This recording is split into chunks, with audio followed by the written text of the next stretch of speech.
안녕하세요. 크립토노마드입니다. 비트코인이 월간 마감을 앞두고 의미 있는 흐름을 보여주고 있습니다. 지금 수준만 며칠 더 잘 유지해주면 일단 10월은 양봉 마감으로 정리가 됩니다. 비트코인은 21,000달러 돌파 직후에 저항을 맞고 다시 20,000달러 후반에서 돌파 테스트를 진행하고 있습니다. 흐름 자체는 간신히 버틴다라기보다 조금 더 올라가려는 힘, 치고 올라가려는 힘이 조금은 더 강하게 느껴지는 모습입니다. 비트코인도 비트코인이지만 지금 시장에서는 이제 곧 알트 시즌이 다가올 수 있다라는 점과 관련해서 여러 가지 근거들과 분석들이 제시되고 있습니다.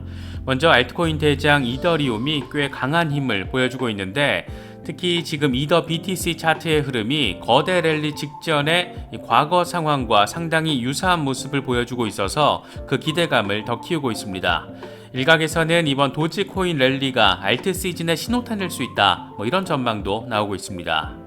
리플의 흐름 역시 괜찮은 모습 확인할 수가 있습니다. 50일 이동평균 위에서 지지를 받으면서 0.45달러 위에서의 흐름을 유지하고 있고 무엇보다 거래량이 터졌습니다. 하루 사이에 12억 달러 넘는 거래 볼륨이 확인되면서 리플 소송 이후 상황에 대한 준비가 이루어지고 있다는 점, 그러니까 소송이 긍정적으로 잘 마무리가 돼서 XRP 시세가 폭등할 수 있다, 이런 것에 대한 준비가 이루어지고 있다는 점을 느낄 수가 있습니다. 11월 미드텀 랠리를 통해서 알트 시즌 도래를 기대하기 위해서는 단연 거시경제 지표가 큰 변수가 될 수밖에 없습니다. 당장 11월이 열리자마자 미국 금리 인상 이슈가 기다리고 있고 11월보다 그 이후 상황에 대한 멘트 수준에 따라서 시장의 방향성이 잡히게 될 것으로 전망되고 있습니다. 월가의 여러 분석가들이 어떤 전망 제시하고 있는지 짚어보도록 하겠습니다. 바라보기에 따라서는 10월 한 달 조금 아쉬울 수도 있겠지만 그래도 참 다행스럽게도 억토버 랠리 양상을 막바지에 보였다라는 점 그 자체는 참 반가운 것 같습니다. 여러 소식들 잘 챙기시면서 11월에 대한 준비도 잘 하실 수 있으면 좋겠습니다. 본격적인 시작에 앞서서 좋아요와 구독 또 알림 설정 꼭 부탁드리겠습니다. 영상 제작에 아주 큰 도움 된다는 말씀 함께 드립니다. 그럼 시작하겠습니다. 먼저 비트코인 상황입니다. 비트코인은 21,000달러 돌파 직후에 저항에 직면한 뒤에 지금은 20,000달러 후반에서 다시 돌파 테스트, 돌파 준비를 하고 있는 모습입니다.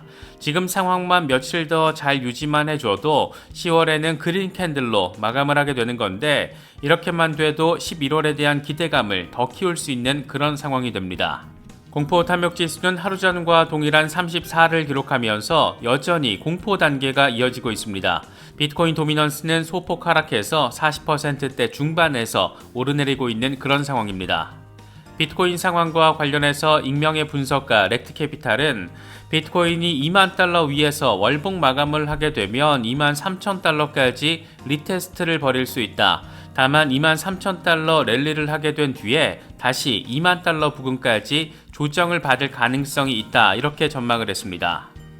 분석가 앨런의 경우에는 비트코인 일봉 마감 상황을 놓고 저항 구간에서의 조정이 발생하고 있는데 곧 돌파가 이루어질 것으로 보인다. 100일 단순 이동 평균 위에서 상당한 매도 압력이 보여지고 있다. 저점 지지라인은 19,700달러 부근이다, 이렇게 분석을 했습니다.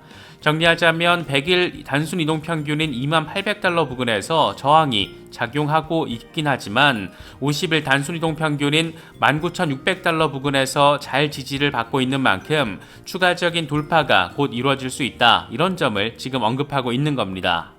익명의 분석가 스탁머니 리잘드는 비트코인 10,000달러는 오지 않을 것이다, 이렇게 강조를 하면서 매수했으면 홀딩하고 고점에서 팔면 된다, 이런 점을 강조했습니다. 그는 비트코인 5일 차트를 공유하면서 역사적으로 비트코인의 매수 타이밍과 매도 타이밍이 분명했다라는 점을 보여주며 지금은 매수 타이밍이라는 점을 설명했습니다. 이 시점은 MACD와 RSI의 흐름과도 정확히 일치했는데 이번에도 부디 이런 흐름이 역사의 반복 차원에서 벌어질 수 있으면 참 좋겠습니다. 전반적으로는 비트코인에 대한 우호적인 분석이 많은데 이더리움이 힘을 좀 받아주는 모습을 보여주면서 알트 시즌에 대한 기대감 역시 커지고 있는 모습입니다. 익명의 분석가 머스타시는 이더 BTC 차트를 기준으로 이더리움 강세를 기반으로 한 알트코인 시즌의 도래 가능성을 강조했습니다. 그는 2016년부터 2017년의 이더 BTC 차트가 지금과 똑같은 모습을 보이고 있다. 지난번에는 이런 포물선형 흐름을 보인 뒤에 알트코인이 50배에서 100배 이상 상승했다. 이번에는 시간이 좀 걸릴 뿐인데 준비됐나? 이렇게 강한 기대감을 내비쳤습니다. 유투데이의 경우에도 이더리움의 추가 상승 가능성에 좀 더 방점을 찍는 분석을 제시했습니다. 유투데이는 이더리움이 1640달러 부근에 저항을 형성한 상태지만 1600달러 위에서 유지가 되면 거래량이 뒷받침되고 있기 때문에 추가적인 반등이 가능하다라고 진단했습니다. 그러면서 이더리움은 1600달러라는 중요 돌파 구간, 이 중요 구간에 대한 돌파를 이뤄내면서 곰 세력이 주도권을 잡지 못하는 상황을 보여주고 있고, 곰 세력이 비리비리할 경우에는 다음 주에도 상승세가 지속돼서 1700달러 영역에서의 리테스트가 진행될 수 있다. 이 같은 상황이 이어질 경우에 이더리움은 11월 중순까지 1789달러 부근까지의 가격을 보여줄 수 있을 것이다. 이렇게 긍정적으로 전망을 했습니다. 알트 대장에 대한 긍정적인 분위기와 더불어서 일론 머스크의 테슬라 인수로 촉발된 도치코인 랠리 역시 알트 시즌의 신호탄으로 해석되고 있습니다. 뉴스 BTC는 도치코인 랠리가 알트 시즌을 기대하게 만드는 이유, 이렇게 제목을 뽑으면서 기대감을 대놓고 강조했습니다. 그러면서 일론 머스크의 트위터 인수 이후에 도치코인은 일주일 동안 121% 상승했다. 이더리움 머지 이후 처음으로 시장 심리가 낙관적이다. 이렇게 설명을 했습니다. 그러면서 도치코인 가격이 알트코인에게 좋은 날이 올 것을 미리 보여주는 것일까? 이렇게 질문을 하면서 SNS 전반적으로 알트코인과 밈코인의 잠재적인 가격 상승을 점치고 있다. 이렇게 설명을 했습니다. 다만 도치코인의 빠른 가격 상승은 기존의 가격 하락에 베팅한 숏 물량이 처분된 숏 스퀴즈 때문일 수 있다. 도치코인이 추가로 상승한다면 저항 추세선에 막혀있는 시바이누와 다른 알트코인들이 저항선을 넘어설 수 있다. 하지만 도치코인의 높은 변동성으로 인해서 지금 상황에서는 어떤 포지션도 위험성이 높다. 이렇게 강조했습니다. 지금 상황에서 도치코인을 신규 매수하면 어떨까 이렇게 생각하시는 분들도 분명 계시겠지만 이건 이미 홀딩한 분들의 영역이지 지금 신규로 현물이든 선물이든 들어가는 것은 위험하지 않을까 개인적으로는 생각하고 있습니다. 이제 소송 마무리 국면을 향하고 있는 리플의 경우에는 과연 11월에도 랠리를 할 수 있을 것인가? 이와 관련해서는 무엇보다 거래량이 터지고 있다는 점이 조금 더 긍정적인 기대감을 갖게 만들고 있습니다. XRP는 24시간 거래량 12억 달러를 기록하면서 시총 230억 달러로 전체 랭킹 6위를 차지하고 있습니다. 소송이 마무리 국면으로 접어들면서 투자자들이 XRP 상승세에 대비하고 있는 것으로 바라볼 수 있는 그런 부분입니다. 이와 관련해서 글로브 에코는 XRP가 상승 추세선 지지를 받으면서 동시에 50일 이동평균 지지를 통해 0.45달러 위에서 유지되고 있다. 0.52달러와 0.557달러의 저항에 직면할 수 있지만 0.557달러를 돌파할 경우 0.616달러까지 랠리할 수 있다. 소송 이슈가 잘 정리가 되면 사상 최고치인 3.4달러 이상 오를 가능성이 있다라고 전망했습니다.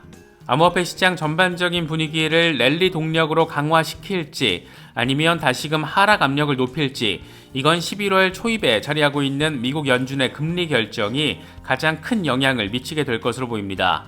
일단 11월에는 0.75%포인트 인상이 기정사실로 받아들여지고 있지만 관건은 그 이후 상황에 대해서 제롬 파월 연준 의장이 어떤 멘트를, 어떤 뉘앙스를 어느 정도 수위로 발언을 해줄지가 중요한 상황입니다.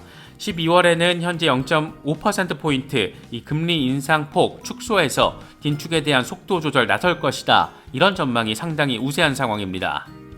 이와 관련해서 LPL 파이낸셜의 최고 전략가 퀸시 크로비스는 역사적으로 시장은 연준의 마지막 금리 인상을 기다렸고 이후에 시장은 더 높게 상승했다. 문제는 시장이 마지막 금리 인상까지 기다릴지 아니면 투자를 시작하기 위해서 덜 매파적인 정책으로 전환하려는 것을 이용할 것인지에 달렸다. 이렇게 설명을 했습니다. 트루이스트의 키스 러너는 연준의 문제는 인플레이션의 점진적 둔화와 여전히 활황을 보이고 있는 경제의 균형을 어떻게 맞출 것인지에 달려있다. 결국 인플레이션을 억제하기 위해서 연준은 계속 관여해야 할 것이다. 투자자들의 기대와 상관없이 이번 회의에서 연준이 공격적인 정책에서 물러나겠다라는 신호를 아예 보내지 않을 수도 있다. 이렇게 조심스러운 전망을 내놓기도 했습니다. 이번에 준비한 영상은 여기까지입니다. 영상이 도움이 되셨다면 좋아요와 구독 또 알림 설정 꼭 부탁드리겠습니다. 영상 제작에 아주 큰 도움 된다는 말씀 함께 드립니다. 언제나 성투하시기를 기원하겠습니다. 시청해주셔서 감사합니다. 지금까지 크립토 노마디였습니다.